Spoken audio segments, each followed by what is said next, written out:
వృశ్చిక రాశి వారికి ఈ వారం మిశ్రమ ఫలితాలు గోచరిస్తున్నాయి. ఇంటా బయట మన అనుకోవాలే ఇబ్బంది పెట్టడం అనేది గోచరిస్తుంది. కాబట్టి ఇటువంటి పక్కన పెట్టి వృత్తి ఉద్యోగాల పరంగా వ్యాపార పరంగా కాన్సన్ట్రేషన్ చేయడం అనేది చెప్పదగిన విషయం. ఉద్యోగంలో మంచి పేరు ప్రఖ్యాత లభిస్తాయి.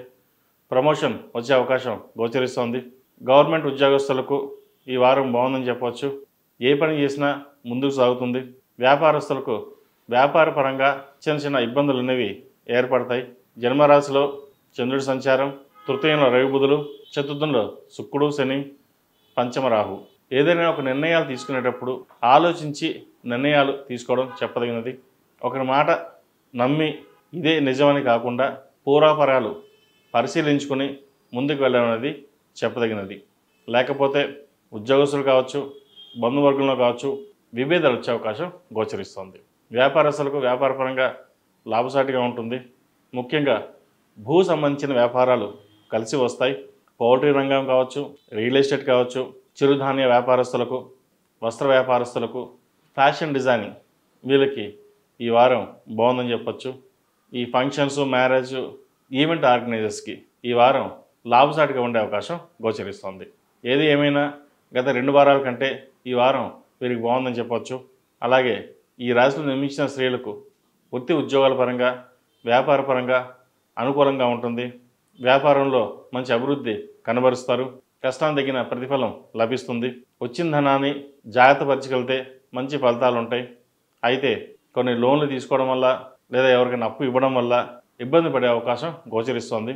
ఎవరికైనా ధనాన్ని అప్పుగా ఇస్తే అది రిటర్న్ రావడం కూడా కష్టతరంగా ఉంటుంది. వాటి విషయంలో కొన్ని జాగ్రత్తలు తీసుకోవాలి. లోన్ల విషయంగా దూరంగా ఉండాలి. క్రెడిట్ కార్డులు, ఈ ఫోన్పే, జీపే ఇటువంటి ఆన్లైన్ మోసాలకు గురి కాకుండా జాగ్రత్త వహించాలి. ఆరోగ్యరీత్యా థైరాయిడ్, మోకాలు నొప్పులు, లంగ్స్ సంబంధించిన ఇబ్బంది పెట్టే అవకాశం గోచరిస్తుంది. ఆహార నియమాలను తప్పకుండా పాటించాలి. విద్యార్థులకు ఈ వారం బాగుందని చెప్పచ్చు. విదేశీ వ్యవహారాలు వీరికి అనుకూలిస్తాయి. విదేశీలో ఉద్యోగం కోసం ప్రయత్నిస్తున్న వారికి అనుకూలంగా ఉందని చెప్పచ్చు. ఉన్న ఉద్యోగంలో మార్పులు ఏమీ లేకుండా చూసుకోవాలి. ఉద్యోగ ప్రయత్నాలు చేయదలుచుకుంటే కొంతకాలం ఆగి ప్రయత్నం చేయడం చెప్పదగినది. వీరికి అర్ధాష్టమి శని ముగుస్తోంది మార్చి 29 నుంచి. కొన్ని మంచి ఫలితాలే గోచరించే విధంగా కనిపిస్తోంది. ఏది ఏమైనా సరే ఒక వ్యవహారం వచ్చినప్పుడు నలుగురితో పాటు మాట్లాడి ముందుకెళ్ళడం చెప్పదగినది. వివాహం కాని వారికి వివాహ ప్రయత్నాలు కొంత ఆలస్యమయ్యే అవకాశం గోచరిస్తోంది. సంబంధం చేదాకా వచ్చి చేజారిపోయే అవకాశం గోచరిస్తోంది.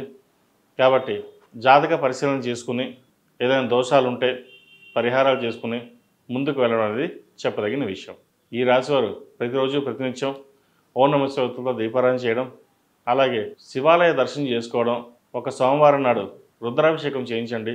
మంచి ఫలితాలు సంప్రాప్తిస్తాయి. ఈ రాశిలో జన్మించిన వారికి కలిసి వచ్చే సంఖ్య 2, కలిసి వచ్చే దిక్కు తూర్పు, కలిసి వచ్చే రంగు నావీ బ్లూ.